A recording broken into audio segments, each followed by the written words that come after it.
गतकालीर शेष पदरू किसी कहवाने मु चाहे 1:14 लिखा जाए ए जगार दूत मान विषय लिखा जाए आउ दूत माने सेवाकारी आत्मा अटंती। सेवाकारी कहार सेवा करेंगे परमेश्वर को सेवा करिवार दूत माने अछंती किंतु जो माने भविष्य रे परित्राण पाइबे बा पापरु मुक्ति पाइबे बा उद्धार पाइबे से मानंकु भावी अधिकारी बोली लिखा जाए। भावी परित्राण रो भावी अधिकारी मानकर अर्थात आगामी दिन मानकरे जो माने परित्राण पाइबे से ही व्यक्ति मानकर सेवा करबा निमंते केते दूत सेवाकारी दूत माने नियोजित होती आउ परमेश्वर नियोजन नियुक्ति दे सी मैंने कौन करती प्रभु घरे लोक मानकर सेवा करती। एटा देखो आम हुए तो आम को भिन्न धरण गोटे अलग प्रकार वाक्य पर लगी पाए कारण आम बाइबल अनेक विषय देखीचु जे मनीष माने दूत मानकर सेवा कर मनीष मान बा प्रभु को पाई लोक मान परित्राण प्राप्त व्यक्ति मानकर सेवा करने निमंते परमेश्वर दूत मान को नियुक्ति दे यहाँ बहुत बड़ा खुशीर विषय अटे। खुशीर विषय से दूत माने की प्रकार सेवा करेंगे मु जड़े प्रभुंर दास वाक्य शुणुली आ से कहते जे बहुत गोटे दूत आसी जो प्रार्थना करुले गोटे दूत आसिक ठिया होते देखुले दर्शन से देखिले किसी कहूना केवल देखुंट आ से पवित्र आत्मा पूर्ण हेले कौन गोटे मेसेज आनी खबर किसी परमेश्वर ठारू आनी मत कहे बोले से परमेश्वर दास अपेक्षा करते किंतु किसी कहूना आज से पवित्र आत्मा प्रार्थना कले परमेश्वर जनइले जे जो दूत को तुम्हें देखुच से दूत को कार्य निमंते नियुक्ति कर कार्य निमंते कह जे से कार्य कर आ से करे अनेक समय तहिर अनुभवी अटू प्रभु अनुग्रह करियछंती आमे धार्मिक जे प्रभु आमान को दूत मान देई अछंती ताहा नुह किंतु प्रभुंकर अनुग्रहरु बा प्रभु जीशु रक्त द्वारा धौत होता परित्राण प्राप्त व्यक्ति मान मत परमेश्वर दूत मान को रखती दूत से मानकर सेवा करें आ से परमेश्वर कहती देखु जगतर लोक मैंने नुहति यहाँ जगतर लोक मान द्वारा सेवा पाइबार विषय नुहे स्वर्गर दूत मैंने आसी प्रभुंर लोक मान सेवा करेंगे यहाँ केते बड़ भाग्यर विषय अटे। आम जिते प्रार्थना करुचु दूत मान को जदि देखुचु से मान को किसी कार्य नियुक्ति कर किसी कार्य जो किसी आदेश दो जे से कार्य कर से माने करेंगे। स्वर्ग विभिन्न प्रकार दूत माने रही आउ अनेक दूत अच्छा जो मैंने केवल सदा प्रभुंर सम्मुखें रही तांकर आराधना करुँच अनेक दूत अच्छा परमेश्वर सम्मुखें थाई डाहाणे बामे थाई आउ मनीष मान निकट को खबर आनते अनेक प्रकार दूत माने अच्छा परमेश्वर से मान को नियुक्ति देते विशेषकर प्रभु को पाई लोक मान सेवा करने निमंते परमेश्वर दूत मान को पठे अच्छा। आम समस्ते चाहू आपण मैंने समस्ते से साहाय्यकारी दूत मान द्वारा उपकार पातु दूत माने साहाय्य करंतु सुरक्षा दिंतु आउ दूत माने आमर चक्षुरे देखा जातु आउ अनुग्रह आमने समस्ते प्राप्त हो दूत मान द्वारा देखु एडा प्रभु को जानी नथिला व्यक्ति मान विषय लिखा जाए नहीं जो मैंने सत्य प्रभु को जानी अछंती जो मैंने परित्राण पाई अछंती जो मैंने जल बाप्तिस्म नहीं अछंती नूतन जन्म पाई अछंती से मान को ये वाक्य कहूँगी से मानकर मध्य पथभ्रष्ट हेबार संभावना अच्छी। पथभ्रष्ट कहले कौन जो रास्तार जाऊँच से रास्तार आउ सी माने अलग रास्तार जाई पारंती केतेबेले जेतेबेले जदि शुणी वाक्य प्रति आमे अधिक मनोयोगी हेबा नाही जो वाक्य आम शुणुछु प्रतिदिन जो वाक्य आम पढ़ुछु प्रतिदिन से सब वाक्य निमंते जदि आम मनोयोगी हेबा ना ଅବହେଳା ଭାବରେ ଯଦି ଶୁଣୁଛୁ, କେବଳ ଏବେ ଶୁଣି ଆଉ କିଛି ସମୟ ପରେ ଆଉ ସେ ମୁଣ୍ଡରୁ ଆମମାନଙ୍କର ସେ ବାକ୍ୟ ବାହାରି ଯାଉଛି, ତାହେଲେ ମନେ ରଖୁ ପଥଭ୍ରଷ୍ଟ ହେଉଛୁ। ବାକ୍ୟ କେତେ ଇମ୍ପୋର୍ଟାଣ୍ଟ ଆମମାନଙ୍କ ନିମନ୍ତେ, ବାକ୍ୟ କେତେ ଜରୁରୀ ଆମମାନଙ୍କ ନିମନ୍ତେ। ଯେଉଁ ବାକ୍ୟକୁ ଶୁଣୁଛୁ ସେ ବାକ୍ୟକୁ ସଂଶୟ କରି ରଖିବାର ଅଛି, ସେ ବାକ୍ୟ ପ୍ରତି ଆମେ ଅଧିକ ମନୋଯୋଗୀ ହେବା କଥା। ଆଉ ସେ ବାକ୍ୟ ଅନୁସାରେ ନିଜର ଜୀବନକୁ ଆମେ ଯଦି ପରିଚାଳିତ କରୁ, ତାହେଲେ ଆମେ ଲକ୍ଷ୍ୟଭ୍ରଷ୍ଟ ହେବା ନାହିଁ ବା ପଥଭ୍ରଷ୍ଟ ହେବା ନାହିଁ। ଲକ୍ଷ୍ୟଭ୍ରଷ୍ଟ କହିଲେ କ'ଣ? ଆମମାନଙ୍କର ଲକ୍ଷ୍ୟ କ'ଣ? ଆମମାନଙ୍କର ଲକ୍ଷ୍ୟ ସ୍ୱର୍ଗରାଜ୍ୟ, ଆମମାନଙ୍କର ଲକ୍ଷ୍ୟ ଅନନ୍ତ ଜୀବନ, ଆମମାନଙ୍କର ଲକ୍ଷ୍ୟ এই ପୃଥିବୀ ନିମନ୍ତେ ନୁହେଁ, ଆଉ ନୂତନ ପୃଥିବୀ ନିମନ୍ତେ। ପ୍ରେଜ୍ ଦ ଲର୍ଡ। ପରମେଶ୍ୱରଙ୍କର ସହଭାଗିତାରେ ବଞ୍ଚିବା ନିମନ୍ତେ ଯୁଗ ଯୁଗ ଧରି ଆମେ ତାଙ୍କର ଉପସ୍ଥିତିରେ ଆନନ୍ଦ କରିବାଟେ ଆମମାନଙ୍କର ଲକ୍ଷ୍ୟ। ଏଇ ଲକ୍ଷ୍ୟରୁ ଆମେ ଯେପରି ଲକ୍ଷ୍ୟଭ୍ରଷ୍ଟ ନ ହେବା, ଓହରି ନ ଯିବା। କେତେବେଳେ ଜଣେ ଲକ୍ଷ୍ୟଭ୍ରଷ୍ଟ ହୁଏ? ଯେଉଁ ବାକ୍ୟ ଶୁଣୁଅଛି ସେଇ ବାକ୍ୟକୁ ଯଦି ଅବହେଳା କରେ, ସେତେବେଳେ ସେ ଲକ୍ଷ୍ୟଭ୍ରଷ୍ଟ ହୁଏ। ମୋର ପ୍ରିୟମାନେ, ଆଜି ଆମେ ଯଦି ବାକ୍ୟ ଶୁଣିଲା, କ'ଣ ବୋଲି ଶୁଣିଲା? ଆମମାନଙ୍କୁ ସାହାଯ୍ୟ କରିବା ନିମନ୍ତେ ଦୂତମାନେ ନିଯୁକ୍ତି ହେଉଛନ୍ତି।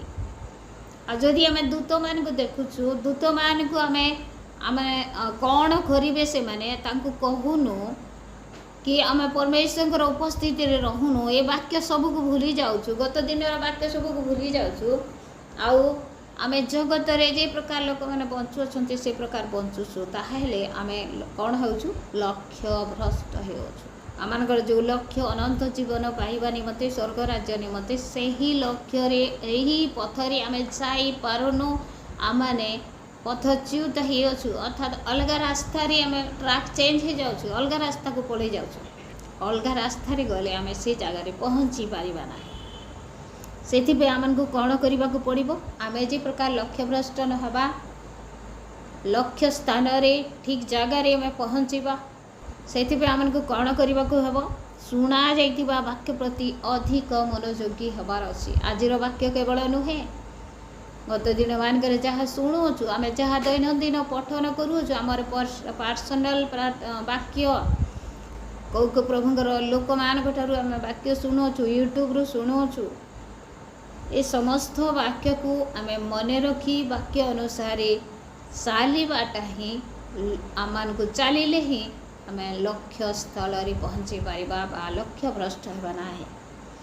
ଦ୍ୱିତୀୟ ପଦରେ ଲେଖାଯାଏ, କାରଣ ଦୂତମାନଙ୍କ ଦ୍ୱାରା କଥିତ ବାକ୍ୟ ଯଦି ଅଟଳ ହୋଇ ରହିଲା, ଆଉ ପ୍ରତ୍ୟେକ ଆଜ୍ଞା ଲଙ୍ଘନ ଓ ଅବାଧ୍ୟତା ଯଥାର୍ଥ ପ୍ରତିଶୋଧ ପାଇଲା, ତେବେ ଏପରି ମହାପରିତ୍ରାଣ ଅବହେଳା କଲେ ଆମ୍ଭେମାନେ କିପରି ରକ୍ଷା ପାଇବା?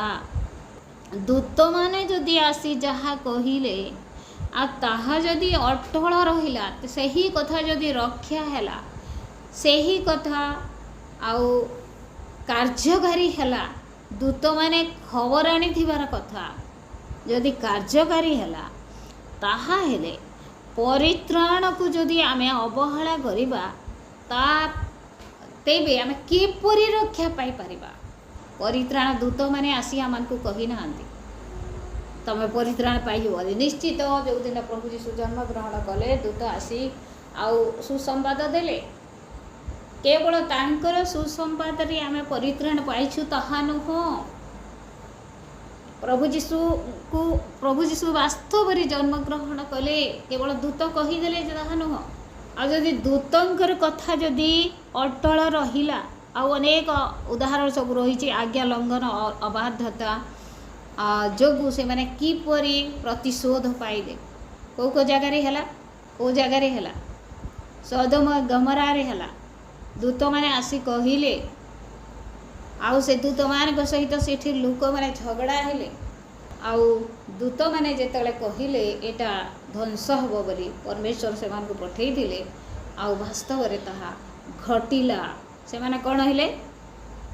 ଏମାନେ ଆଜ୍ଞା ଲଙ୍ଘନ ଓ ଅବାଧ୍ୟତା ସକାଶେ ପରମେଶ୍ୱର ପ୍ରତିଶୋଧ ନେଲେ। ପ୍ରେଜ୍ ଦ ଲର୍ଡ।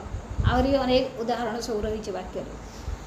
ଦୂତମାନଙ୍କର କଥା ଯଦି ଅଟଳ ହୋଇ ରହିଲା, ତାହା ହେଲେ महापरित्राण को जदि आमे अवहेला करिबा आमे माने किपरि रक्षा पाई परिबा। दूत माने परित्राण रो संवाद आनिबा संगे संगे वास्तव रे प्रभु जीशु ख्रीष्ट जगत रे जन्म ग्रहण कले और से समय थिला लोक माने देखि अछंती आमे मध्य विश्वास करूछु। आउ ताहा तो प्रथम प्रभुଙ୍କ द्वारा कथित हो श्रवण करिथिबा व्यक्ति मानक द्वारा आम मानक निकट रे प्रमाण सिद्ध हैला। ए वाक्य माने ए परित्राण रो वाक्य कौन हैला प्रमाण सिद्ध हैला। केते बेले जेतेले प्रभु जीशु जगत को जन्म ग्रहण करी आसिले आउ आपणार प्राण देले से दुख भोग करिबा द्वारा कालवरी क्रूस रे से मृत्युवरण कले पुणी से पुनरुत्थित हेले एटा से प्रमाण करिदेले आमान को से परित्राण देले एही महापरित्राण को जदि आमे अवहेला करिबा ताहा हेले आमे रक्षा पाई पारिबा नाही। से संबंध रे ईश्वर मध्य निज इच्छानुसार नाना चिन्ह और अद्भुत कर्म पुणी विविध शक्तिर कार्य और पवित्र आत्मा अन्यान्य दान द्वारा साक्ष्य देई अछंती। आमे जानिछु प्रेरित पुस्तक रे भरपूर लिखा जाइछि नाना चिन्ह अद्भुत कर्म पुणी विविध शक्तिर कार्य पवित्र आत्मा अन्यान्य दान द्वारा आउ से माने कौन करथिले साक्ष्य देई अछंती। को विषय रे प्रभु जीशु जन्म ग्रहण कले आमान को परित्राण देवा निमंते कालवरी क्रूस रे मृत्युवरण कले आउ तृतीय दिवस रे से पुनरुत्थित हेबा द्वारा से आउ प्रमाणित करिदेले जे से आमान को परित्राण करबा निमंते जगत को आसीथिले। कारण जो भावी जगतर कथा आम्ही माने कहूछु ताहा से दूत मानक अधीन करी नाहांती। भावी जगत कहले आगामी दिन मान करी जो नूतन नूतन जगत बा नूतन पृथ्वी हब से ही समस्त विषय ए जगह लिखा जाए जे से भावी जगतर कथा आम्ही माने कहूछु ताहा से दूत मानक अधीन करी नाहांती। दूत माने आउ से ही जगत रे बा से ही पृथ्वी रे कंट्रोल करिवे ना। दूत माने सेतेले खबर आनिबे ना से मानकर कार्य नथिबो सेतेले मनुष्य सीधा सड़क परमेश्वर उपासना करिवो परमेश्वर सहित सहभागिता करिवो कथोपकथन करिवो। एई पृथ्वी रे आमने अछु आ ए पृथ्वी रे थिबा पर्यंत से दूत माने आमान को सहायता करिवे बा आमान को निकट को संवाद आनिबे बा आमान को ठारू संवाद नेबे परमेश्वर निकट को। किंतु ए पृथ्वी छाड़ी आमे जेतेले नूतन पृथ्वी को जीवा से ही समय ए दूत माने आमानकर दूत माने आउ सेते बेले काहा को कंट्रोल करिवे ना। किंतु जणे कोनोसी स्थान रे एही कथा कही साक्ष्य देई अछंती मनुष्य किए जे तुम्हें ताहाको स्मरण करि थाओ मनुष्य संतान किए जे तुम्हें ताहार तत्व नहीं थाओ।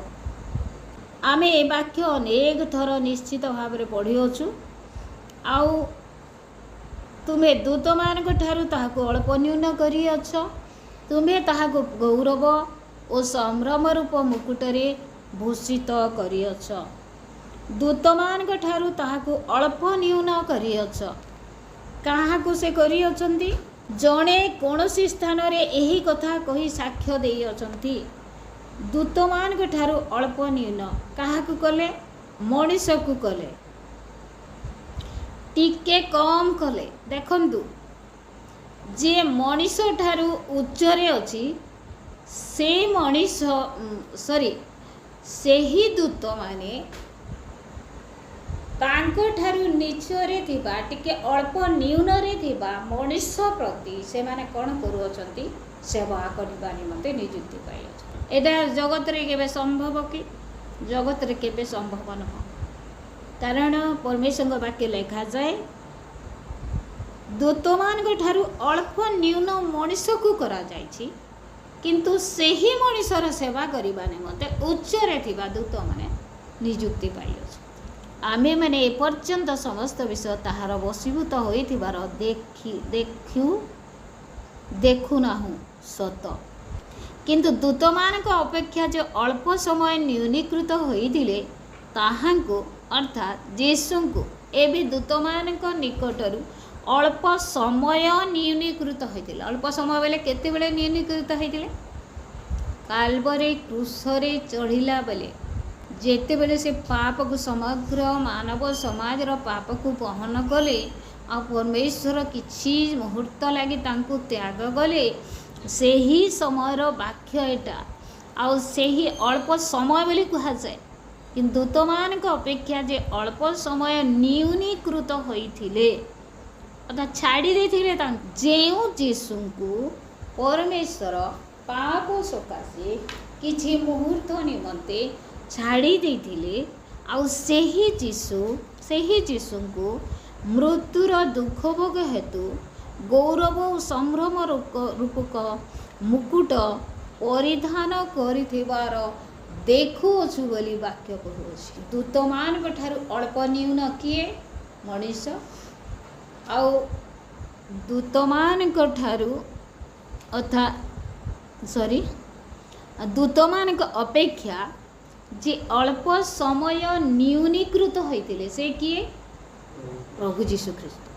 पार्थक्य एठी रही मनीष प्रभु जीशु ख्रीष्ट मध्य और सही प्रभु जीशु जदिओ अल्प समय निमंते न्यूनीकृत होइतिले एबे कौन से भोग गच्छन्ति गौरव और संभ्रम रूप मुकुट परिधान करिथिबार देखुअछु बोली कहूछु। पाप निमंते से किछि समय न्यूनीकृत होइतिले सत किंतु जेते बेले से मृत्युवरण कले आ पुनरुत्थित हेले एबे कौन करियछन्ति से गौरव और संभ्रम रूप मुकुट परिधान करियछन्ति पिंधि अछन्ति एबे आउ से न्यून नुहंती।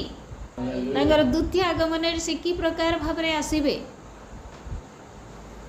तांकर द्वितीय आगमन रे से नीरव मेषतुल्य आसीबे ना से क्षमा देवा निमंते आसीबे ना।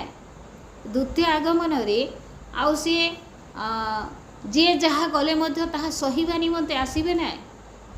कालवरी क्रूसरे चढ़ला समय जे प्रकार लोक माने तांकु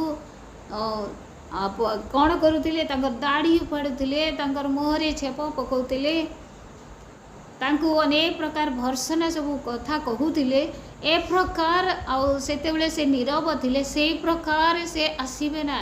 द्वितीय आगमन रे से राजा बेसरे आसीबे प्रेज द लॉर्ड और से गौरव और संभ्रमर मुकुट परिधान करिथिवार प्रभु अटंती। जेपरि ईश्वर का अनुग्रह रे प्रत्येक मनुष्य निमंते से मृत्यु आस्वादन करती। Praise the Lord hallelujah. काहे से मृत्यु आस्वादन कले प्रत्येक मनुष्य निमंते से मृत्यु को आस्वादन एथिपाई से गौरव और संभ्रम रूपक मुकुट परिधान करिवार योग्य। Praise the Lord hallelujah. कौनसी मनीष ए पर्यंत ताहा पाएना निश्चय मनीष माने प्रभु को पाइथिला लोक माने परित्राण पाइथिला लोक माने गौरवर मुकुट को प्राप्त हेबे आमे समस्ते जानू। आउ प्रकाशित वाक्य रे लिखा जाए जे जो माने प्रभुंकर आगमन को प्रिय ज्ञान करुथिबे आगमनर अपेक्षा रहुथिबे प्रिय ज्ञान करुथिबे से मान को मध्य गौरवर मुकुट सब मुकुट पाइबा निमंते आमे प्रभुंक निकट रे समर्पित हो आउ सबु आशीर्वाद को आमे से दिन जे प्रकार पाइबा से आमे वाक्य द्वारा आम निज निज जीवन को आमे कौन करूँ संशोधित करूँ। मोर प्रिय माने आज धन हराइले किछि जायसे नाई आज यदि घर हराउछु किछि जायसे नाई एपरिकी जदि आम मृत्यु जीवन हराई दउछु ताहेले मध्य किछि जाउ नाई। जदि आम प्रभु रे असु ताहेले मध्य आमर बड़ क्षति हो नाई किंतु आमे परित्राण को न हरेबा कथा परित्राण को न हरेबा कथा। जदि आज जने परित्राण पाइछि आ मरीगला ताहेले से स्वर्ग राज्यर अधिकारी हेबो गौरवर मुकुट ताहाको मिलिबो से जीवित प्रभु जीशुंकर सहित से बसिबार सुजोग पाइबो पिता परमेश्वर को देखिबार सुजोग पाइबो काहेकि जेहेतु से परित्राण पाई अछि। सेथिपाई मोर प्रिय माने आ सेही परित्राण पाइबार व्यक्ति मानक निमंते परमेश्वर सेमान को साहाय्य करिबा निमंते दूत मान को नियुक्त करि अछंती। प्रेज द लॉर्ड हालेलुया आमन को ठारू टिके उच्च रे थिला दूत मान को देखंतु जगतर चिंताधारा जगतर नीति नियम ठारू ए वाक्य बा बाइबल आमन ठार संपूर्ण अलग हटे आमर ठारू छोट लोक मानकर बा जो माने पाठ पढ़ी नांती कि गोटे ऑफिस रे कार्य कर गोटे पिओन को गोटे ऑफिसर केबे मध्य तार सेवा करबने केबे मध्य तार सेवा करबना पिओन ही से मानकर सेवा करे किंतु ए जगह रे उल्टा दूत मान ठारू टिके न्यून कराई अछि मनुष्य को किंतु सही मनुष्य को उच्चरे दिबा दूत माने सहाय्य करबाते नियुक्ति पाई अछंती परमेश्वर द्वारा सेथि पई आमे चिंता करबानी हताश निराश हेबा नाय आमनकर समस्या रे मध्य समस्या समय मध्य से दूत माने आमकर सहित रे अछंती आमे प्रभु निकट प्रार्थना करिबा आमे से परित्राण को केबे न हरौ से परित्राण को धरि रखु जीवन शेष पर्यंत आउ आमे कोन करिबा सेही घड़ी संधि मुहूर्त समस्या समय आमे से दूत मान को आदेश देवा कहवा आम जदि देखुनु ताहले कहवा प्रभु से साहाय्यकारी दूत मान को पठाओ मते से माने साहाय्य करंतु एई समस्या रु मते कोन करंतु उद्धार करंतु अनेक समय आमे देखु आ बड़ दुर्घटना घटिबा को जाउथबो गुडे मनुष्य रूप रे जणे आसी कोन करंती साहाय्य करंती आ साहाय्य कला परे ताकु रक्षा कला परे आ से देखा जांती नै प्रेज द लॉर्ड हालेलुया तेटा के उठंती सेटा प्रभु यीशु ख्रीष्ट दूत मान को नियुक्ति देई अछंती परमेश्वर दूत को पठे थांती आउ मोर प्रिय माने आमे केते बड़ भाग्यवान व्यक्ति माने जो माने परित्राण पाई अछु जो माने प्रभु को ग्रहण करि अछु आउ आजी मध्य सुजोग अछि जो माने ए पर्यंत परित्राण पाई नाहंती सेही प्रभु यीशु को ग्रहण करी परित्राण पांतु आउ से दूत मानकर साहाय्यर अंशी होंतु दूत मानकर सहभागितार अंशी होंतु आउ शेषरे आमे महापरित्राण को जेपरी प्राप्त हेबा आउ से गौरवर अधिकारी हेबा संभ्रमर अधिकारी हेबा प्रभु यीशु ख्रीष्टंकर सहित सेथि पाई आमे आमानकर लक्ष्य पथरे धावमान हो बा लक्ष्य च्युत न हो आमे लक्ष्य भ्रष्ट न हो केतेबेले आमे लक्ष्य भ्रष्ट न होबा जेतेबेले आमे वाक्य मोदित जीवन काटिबा आ शुणिथिबार वाक्य प्रति अधिक मनोयोगी हेबा ताहेले ठीक जगार लक्ष्यस्थल पहुँची पारिबा स्वर्ग राज्य पहुँची पारिबा प्रभु वाक्य द्वारा आम समस्त आशीर्वाद अनुग्रह प्रदान करंतु।